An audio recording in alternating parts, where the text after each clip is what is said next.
Baiklah, bismillah, assalamualaikum warahmatullahi wabarakatuh. Kenalkan, saya Anji Setiawan, mahasiswa pendidikan ekonomi angkatan 2019 dengan nomor induk mahasiswa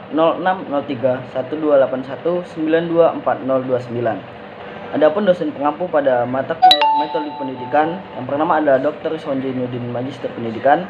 Yang kedua adalah Dr. Dwi Hasmidiani, Magister Sains.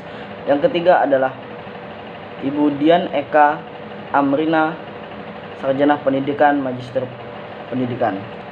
Di sini saya akan memaparkan hasil penelitian saya nih. Yang pertama ada pokok pembahasan. Jadi dalam pokok pembahasan itu ada 3 pembahasan.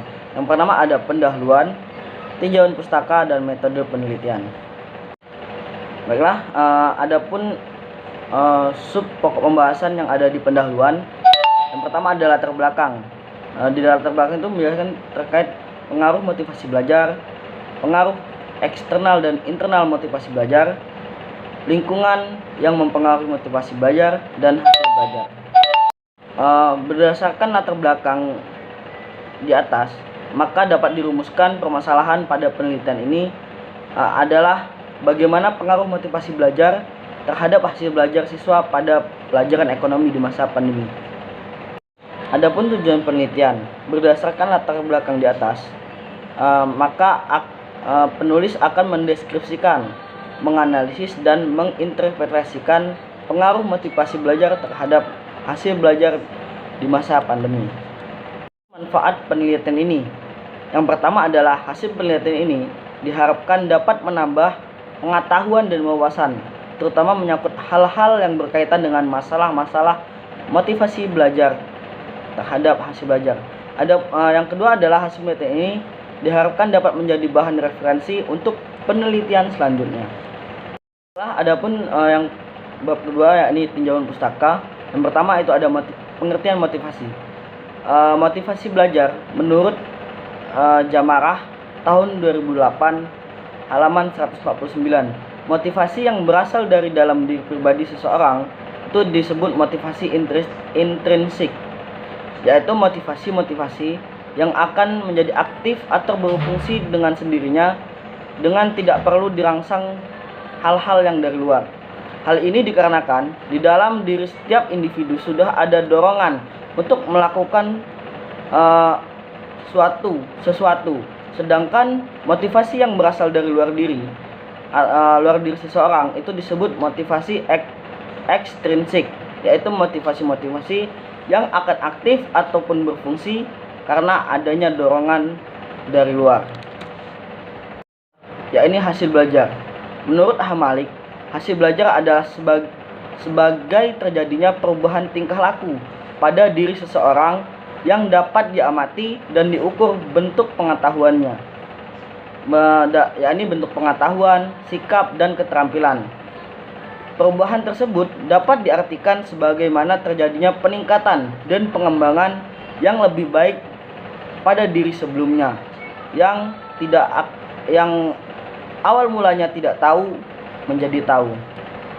Pada penelitian ini, motivasi belajar memiliki peranan yang sangat menentukan dan mendorong siswa untuk belajar dengan penuh perhatian dan konsentrasi dalam menerima pelajarannya, sehingga tercapai tujuan yang diharapkan oleh siswa, yaitu hasil belajar yang ditunjukkan dengan hasil belajar yang akan meningkat. Jadi dalam hal ini motivasi belajar berpengaruh terhadap hasil belajar. Semakin tinggi motivasi belajar, maka hasil belajarnya juga akan semakin tinggi. Bahkan sebaliknya, apabila motivasi belajarnya rendah, maka hasil belajarnya juga akan rendah. Metode penelitian. Yang pertama ada jenis penelitian. Jenis penelitian yang saya gunakan adalah jenis penelitian kuantitatif dengan menggunakan pendekatan asosiatif. Adapun variabelnya yaitu variabel yang pertama ada variabel X, yakni motivasi belajar, dan kemudian ada hasil belajar sebagai variabel Y. Adapun hipotesis. Hipotesis merupakan kesimpulan sementara yang masih perlu diuji kebenarannya kembali. Adapun hipotesis yang diajukan adalah adanya pengaruh signifikan motivasi belajar terhadap hasil belajar siswa kelas 11 Sekolah Menengah Atas Negeri 18 Ogan Komering Ilir.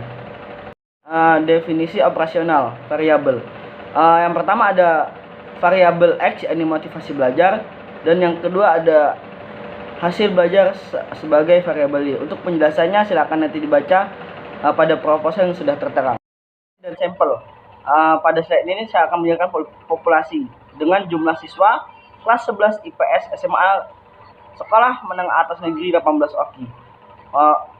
Di situ ada jumlah kelas dan jumlah siswanya, bisa diperhatikan. Jadi jumlah kelas IPS 11.1 itu ada 35 siswa. Untuk kelas 11 IPS 2 itu ada 33 siswa. Untuk kelas 11 IPS 3 itu ada 36 siswa. Untuk kelas IPS 4 itu ada 35 siswa.